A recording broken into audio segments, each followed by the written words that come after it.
Shalom saudaraku yang dikasihi oleh Tuhan Yesus Kristus. Mari kita siapkan hati untuk masuk dalam doa syukur hari ini.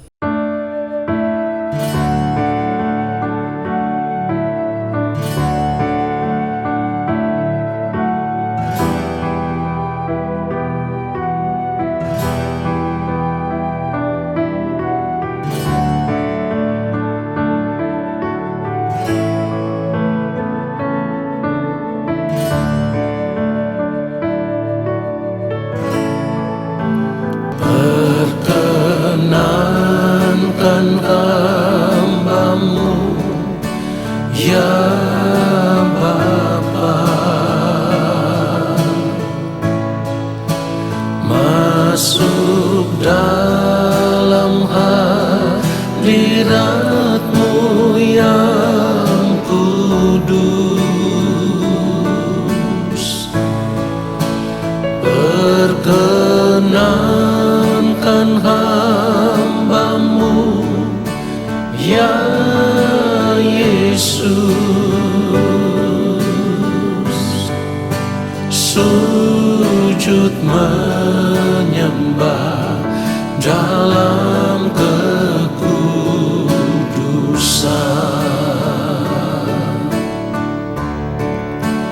Kau ku sembah,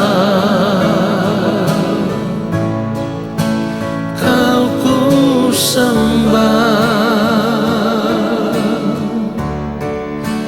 bersama para malaikat ku sujud menyembah. Kau ku sembah, Kau ku sembah, bersama para malaikat ku sujud menyembah. Kau ku sembah, Kau ku sembah, bersama para malaikat ku sujud menyembah. Kau ku sembah, Kau ku sembah, bersama para malaikat ku sujud menyembah. Bersama para malaikat ku sujud menyembah. Sujud menyembah.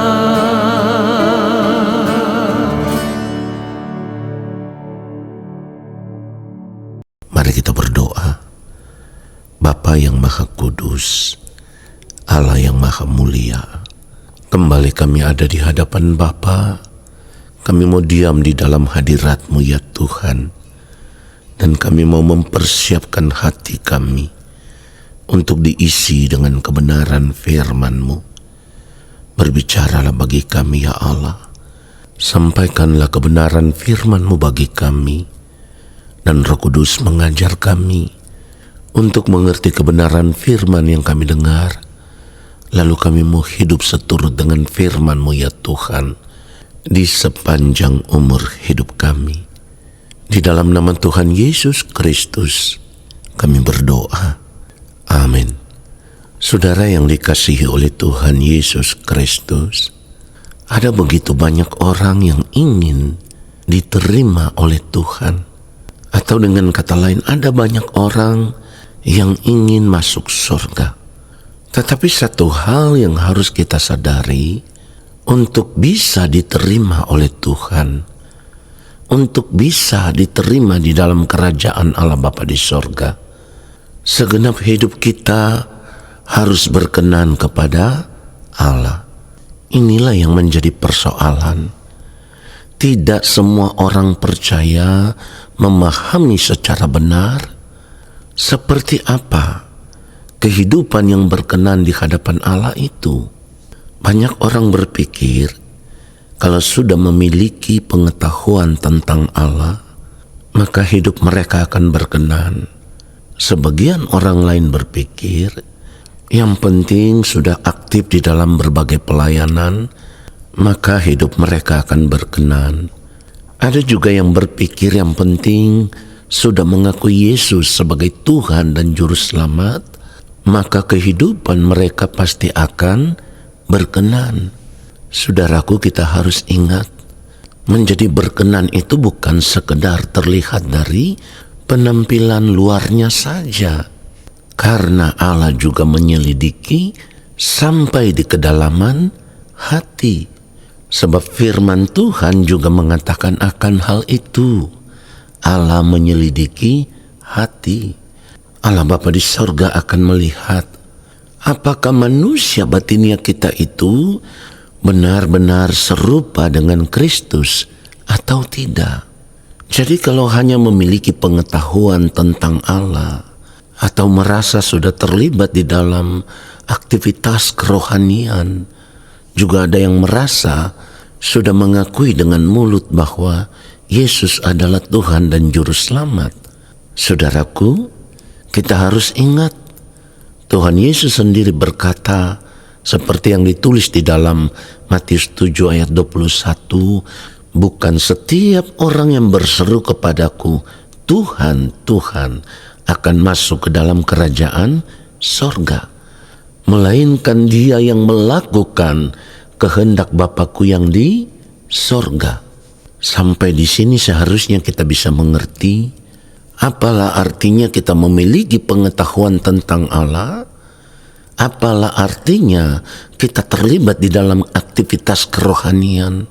Apalah artinya kita mengakui Yesus sebagai Tuhan dan Juru Selamat, tetapi di dalam praktek kehidupan kita, kita tidak pernah hidup melakukan apa yang menjadi kehendak Allah Bapa di sorga.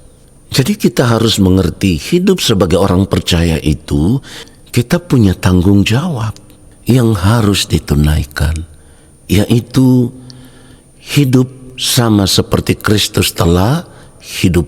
Dan sudah sering kali saya katakan, ini kewajiban yang tidak bisa kita abaikan. Dan untuk hidup sama seperti Kristus telah hidup, maka kita harus menetapkan hati untuk melepaskan kehidupan kita dari keterikatan dengan dunia ini. Sebab keterikatan dengan dunia itu memiliki potensi yang sangat besar, di mana kita akan hidup mengikuti cara hidup dunia. Dan itu artinya setiap saat kita masih bisa kompromi dengan perbuatan-perbuatan dosa. Itulah kenapa saya katakan tadi, kita harus menetapkan hati untuk melepaskan diri dari keterikatan dengan dunia ini. Lalu kita memilih untuk hidup terikat dengan Tuhan. Kita memilih untuk hidup dalam persekutuan dengan Tuhan.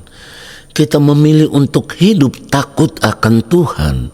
Ini penting, saudaraku, sebab orang yang hidup takut akan Tuhan, ia akan membenci dosa. Sebab perbuatan dosa itu merupakan kejahatan di mata Allah. Saudaraku, firman Tuhan katakan di dalam Amsal pasal 8, kalau kita membaca ayat 13, dikatakan begini, takut akan Tuhan ialah membenci kejahatan. Aku benci kepada kesombongan, kecongkakan, tingkah laku yang jahat, dan mulut penuh tipu muslihat. Dengan kita menetapkan hati untuk hidup takut akan Tuhan, membenci segala perbuatan-perbuatan yang jahat di mata Tuhan, maka kita akan terus menjauhkan diri dari segala perbuatan dosa. Tetapi di sini kita harus mengerti perbuatan-perbuatan yang jahat di mata Tuhan itu bukan hanya sekedar kita melakukan pelanggaran-pelanggaran moral umum yang dipandang sebagai kejahatan. Tidak. Perbuatan-perbuatan yang merupakan kejahatan di mata Tuhan itu bisa di dalam hal-hal yang sederhana. Misalnya, di dalam hati kita memiliki iri dengki terhadap orang lain. Kita memiliki kebencian terhadap orang lain. Kita tidak mengasihi orang lain dengan tulus. Saudaraku, ini semua adalah bentuk kejahatan yang seringkali kita anggap hal itu biasa. Padahal firman Tuhan sudah mengatakan dengan sangat tegas, dengan sangat jelas. Kalau kita membaca Yakobus pasal 4 ayat 17, firman Tuhan katakan, jadi jika seorang tahu bagaimana ia harus berbuat baik, tetapi ia tidak melakukannya, ia berdosa. Ini hal yang sangat sederhana, saudaraku, yang sering kali itu terjadi di dalam kehidupan kita. Tetapi kita tidak pernah menyadari bahwa ketika kita tahu bagaimana caranya harus berbuat baik, dalam hal ini berbuat baik kepada orang lain, kepada sesama, tetapi kita tidak melakukannya dengan tulus, maka hal itu membuat kita berdosa di hadapan Tuhan. Itulah kenapa kita harus mengerti, untuk menjadi orang percaya yang benar-benar berkenan di hadapan Tuhan itu tidak gampang. Dan sering kali saya katakan pertaruhannya segenap hidup. Sampai di sini kita baru bisa mengerti mengapa firman Tuhan katakan kita harus berusaha untuk menjadi berkenan. 2 Korintus pasal 5 ayat 9, firman Tuhan katakan, sebab itu juga kami berusaha, baik kami diam di dalam tubuh ini maupun kami diam di luarnya, supaya kami berkenan kepadanya. Jadi usaha untuk menjadi pribadi yang berkenan itu tidak mudah. Untuk menjadi pribadi yang berkenan berarti setiap hari, di dalam setiap detik waktu hidup yang kita jalani, kita harus memilih untuk hidup dalam kebenaran. Jadi kita tidak bisa berkata kita hidup takut akan Tuhan, tetapi kita tidak tinggal di dalam kebenaran. Artinya kita tidak hidup di dalam firman, kita tidak melakukan kehendak Tuhan, kita tidak berjuang untuk terus menjaga kesucian hidup, kekudusan hidup kita. Karena ketika kita tidak tinggal di dalam kebenaran, kita tidak menjaga kesucian hidup kita, kita tidak menjaga kekudusan hidup kita, maka dapat dipastikan kita juga tidak hidup melakukan kehendak Allah Bapa di sorga. Pertanyaannya sekarang, mengapa wajib bagi kita harus hidup di dalam kebenaran di sepanjang hari hidup kita? Kalau kita hidup di dalam kebenaran di sepanjang hari hidup kita, itu membuktikan bahwa kita lahir dari Allah. Firman Tuhan katakan begini, setiap orang yang berbuat kebenaran lahir daripadanya. Perhatikan itu, saudaraku. Dengan kata lain, kalau kita katakan bahwa kita ini anak-anak Tuhan, maka wajib bagi kita hidup dalam kebenaran supaya kita bisa membuktikan bahwa kita berasal dari Allah. Karena Allah itu adalah Allah yang benar, maka anak-anaknya juga harus benar.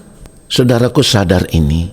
Kalau kita tidak tinggal di dalam kebenaran, itu berarti kita bukan berasal dari Allah. Ini artinya kalau kita masih tetap hidup di dalam dosa, maka itu membuktikan bahwa kita bukan anak-anak Allah. Sebab anak-anak Allah yang lahir dari Allah tidak berbuat dosa. Apakah yang saya katakan ini berlebihan, saudaraku? Tidak.